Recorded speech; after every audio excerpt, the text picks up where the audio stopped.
and welcome to Story Time. Today we're going to be reading a bit more of The Explorer.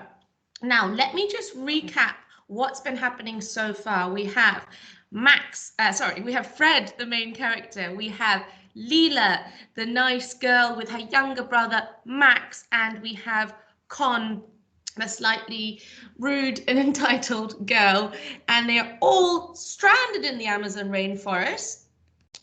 The chapter before was called Fire. Why? Because they made a fire using Fred's watch that his father had given to him. Well done to those children who wrote me their answers about what Fred's father had gifted him, which was his watch. And yesterday we read the chapter called The Raft. And this was where the children started building a raft. It was Fred's idea. Con was initially hesitant, didn't think it was a good idea and was in a bit of a strop. And then she actually started to help and was very quiet and changed her attitude and became quite determined to help. Maybe she did think it was a good idea after all. And they're building a raft because they think that's going to be their way of escaping.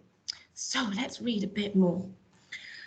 Fred had never been as proud of anything as he was of that raft. It distracted him from the pounding hunger in his stomach and head. He hauled the branches to the water's edge, dragging them one in each hand, back and forth, beating out a path between the river and their clearing. Con held out a handful of liana vines. Here, she said, for rope. Maybe, I don't know. Liana vines are these long vines that wrap around the tree, and they're the ones that Tarzan was swinging on. We could dip them in the water to soften them, suggested Leela. Thank you, said Fred. They'll be perfect for tying the corners. Con nodded, unsmiling. Fred soaked the lianas and wound them round and round his fists until they were supple, which means soft. His hands prickled with splinters and he bit them out with his teeth. He sweated so much that his shirt turned into a sort of wearable pond. For lunch, they ate the cocoa beans raw. They were not delicious. It feels like an insult to chocolate to eat them, said Con. To try to fill their stomachs, they chewed on the white flesh that lined the pods, which tasted exactly like the rubber at the end of a pencil. This isn't food, said Max. His chin and lip were quivering. You have to eat it, Max, said Leela. There's nothing else. It tastes mean. Max dug his fist into his eyes and tugged his eyebrows. I want to go home. I know, said Fred. Me too. He decided he couldn't face any more grubs that day and set aside the last of the cocoa plant larvae.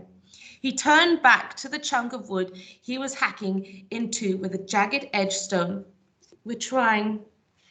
As the sun set, Leela and Fred and Con went foraging, dragging a wailing Max behind them. Foraging means looking for food in trees. Con found purple berries growing in great cascades on a tree. They're acai berries, said Leela. People eat them at home. Or, she found, looking down at the pile, maybe you're supposed to make them into tea? Fred tried one. It tastes a bit like a blackberry, he said, if the blackberry were angry with you.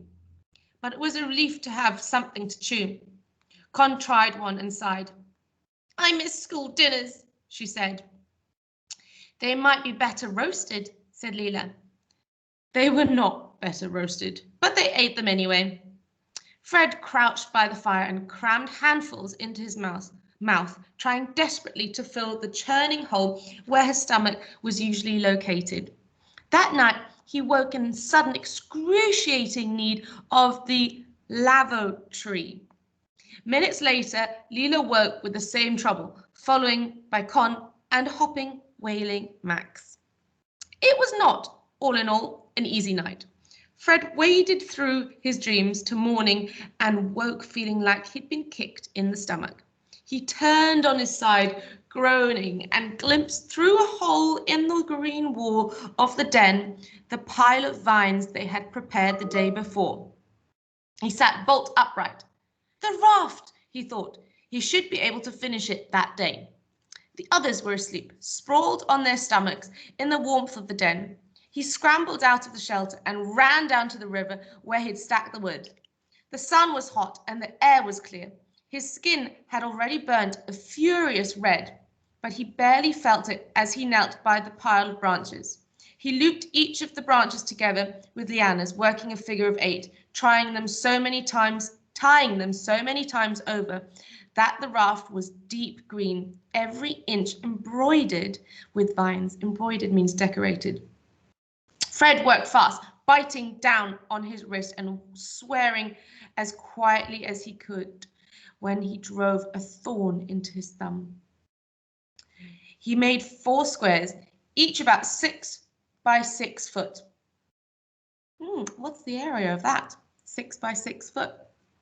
Then he stacked them into 2 thicker squares and tied the 2 squares together, tugging the knots tight with his teeth. Yuck! He spat out a beetle. Then he stood back. The raft was rough-edged and stained with soot, but it was sturdy, a double thick, 12 by 6 foot slab of wood. 12 by 6 foot slab of wood. What's the area of that? 12 times 6. Fred dragged it to the very edge of the water, drops of sweat running down his nose into his mouth. He wished wildly that he could take a photograph. He almost could see how his father would raise his eyebrows in surprise and pleasure. Reluctantly, he turned back to the clearing.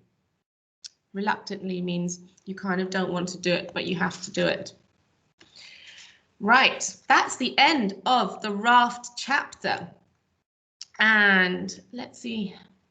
Right, we'll read the next chapter tomorrow then. And I hope you've been paying attention because we've got a special question as the question of the day. Bye, Year 6.